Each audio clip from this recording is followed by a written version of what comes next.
اعوذ باللہ من الشیطان الرجیم بسم اللہ الرحمن الرحیم فتلقى آدم من ربہ کلمات، پھر آدم نے اپنے رب سے کچھ کلمات سیکھ لی۔ حضرت آدم علیہ السلام نے کچھ کلمات اپنے رب سے، اللہ تبارک و تعالیٰ سے سیکھ لی۔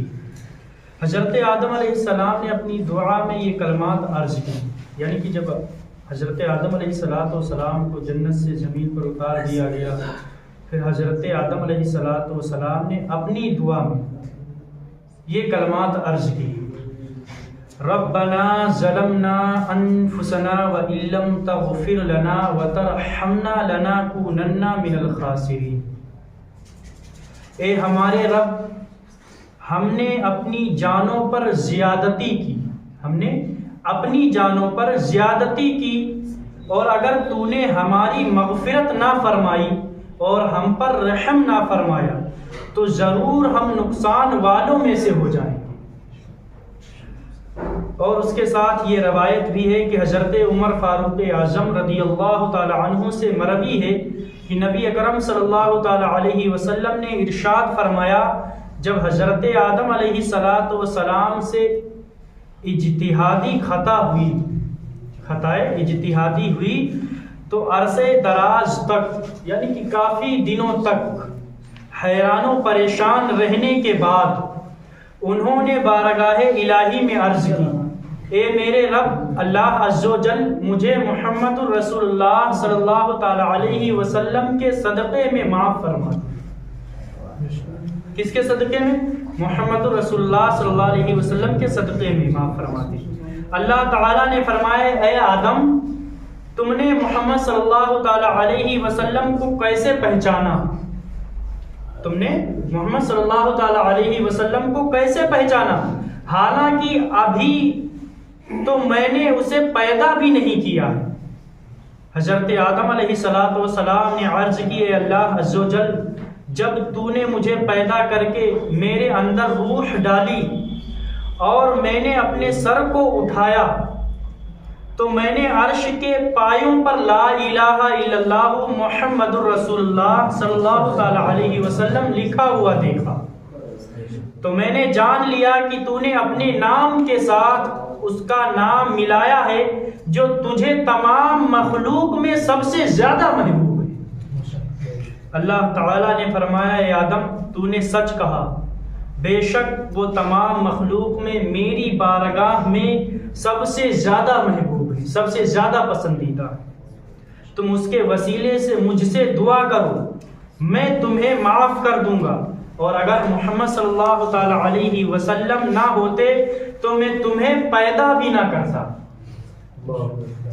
اس روایت سے یہ بھی ثابت ہوا کہ مقبولان بارگاہ کے وسیلے سے، یعنی کہ جو اللہ تبارک و تعالیٰ کی بارگاہ میں مقبول ہیں بندے، ٹھیک ہے، یا ان کے بزرگان دین، انبیاء کرام، یہ جو مقبولان بارگاہ کے وسیلے سے بحقی فلاں اور بجاہ فلاں کے الفاظ سے دعا مانگنا جائز ہے، اور حضرت آدم علیہ السلام کی سنت بھی ہے۔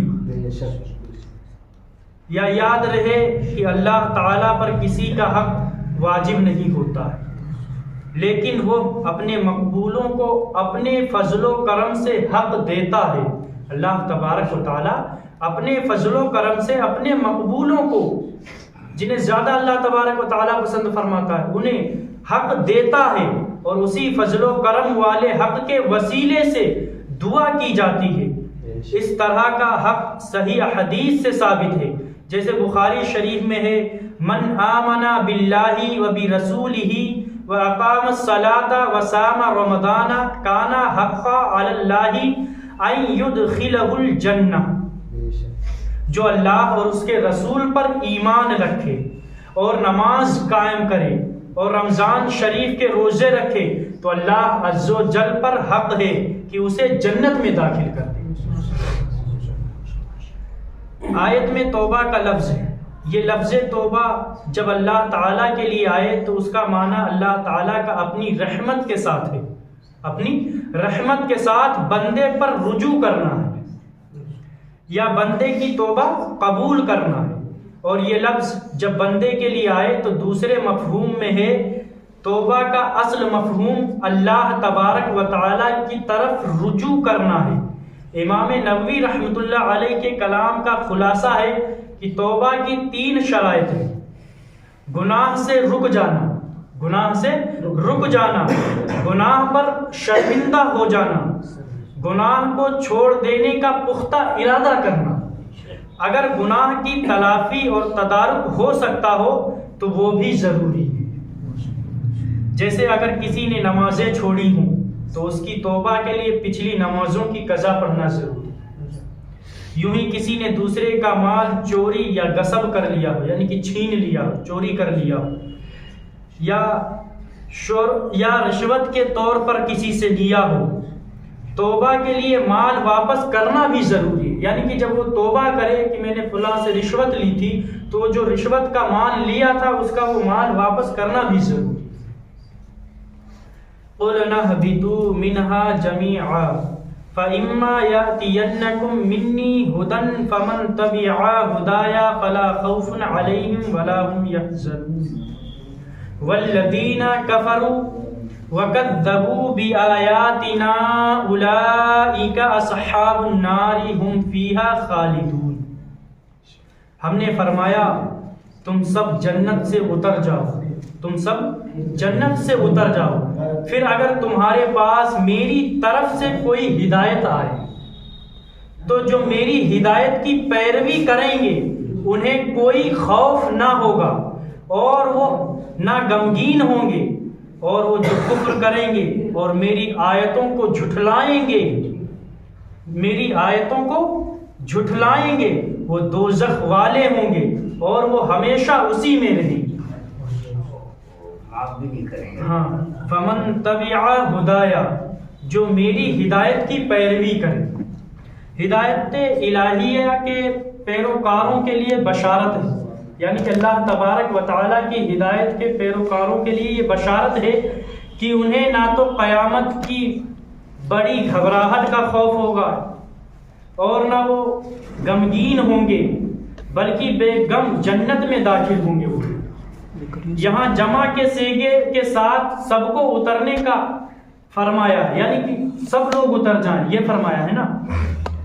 اس میں حضرت آدم علیہ السلام اور حضرت حوا رضی اللہ تعالی عنہا کے ساتھ ان کی اولاد بھی مراد ہے.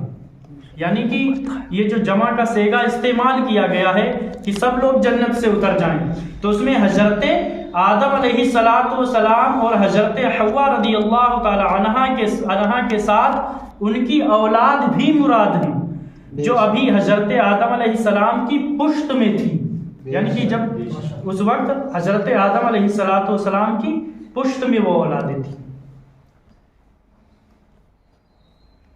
یہاں سے بنی اسرائیل کا واقعہ شروع ہو رہا ہے. یا بنی اسرائیل اذکروا نعمتی التی انعمت علیکم واوفوا بعہدی اوفی بعہدکم وایای فارہبون. اے یعقوب کی اولاد، یاد کرو میرا وہ احسان جو میں نے تم پر کیا ہے، اور میرا عہد پورا کرو، میں تمہارا عہد پورا کروں گا، اور خاص میرا ہی ڈر رکھو، اور خاص میرا ہی ڈر رکھو. یا بنی اسرائیل، اے بنی اسرائیل. اسرا کا معنی ہے عبد، اسرا کا معنی ہے عبد یعنی بندہ، اور ایل سے مراد اللہ. تو اسرائیل کا معنی ہوا عبداللہ، یعنی اللہ کا بندہ. یہ عبرانی زبان کا لفظ ہے اور حضرت یعقوب علیہ السلام کا لقب بھی ہے. حضرت یعقوب علیہ السلام کا یہ لقب بھی ہے. یہاں آیت نمبر 40 سے لے کر آیت نمبر 50 تک کی اکثر آیات میں بنی اسرائیل کے عروج و جوال، عزت و ذلت، اقبال، ادبار، جزا و سزا اور قومی اور اجتماعی اچھے اور برے کردار کا تذکرہ ہوا. پھر اسی بیان کو قرآن پاک میں بار بار دہرایا گیا ہے. اس بار بار کے تکرار میں ایک بڑی حکمت قوموں کے عروج و جوال اور عزت و ذلت کا فلسفہ سمجھا جاتا. اور مسلمانوں کو اس سے عبرت دلانا ہے کہ جس طرح بنی اسرائیل پیغمبروں کی اولاد ہونے، جلیل القدر انبیاء کرام علیہم الصلاۃ والسلام کی امت ہونے اور تورات جیسی کتاب رکھنے کے باوجود اپنے اعتقاد و عمل کے بگاڑ پر ذلیل و رسوا اور مغلوب و مقہور ہوئے، جبکہ توبہ اور رجوع اور نبی کی کتاب کی تعلیمات پر عمل کرنے کی صورت میں معزز و غالب ہوئی، اسی طرح امت مسلمہ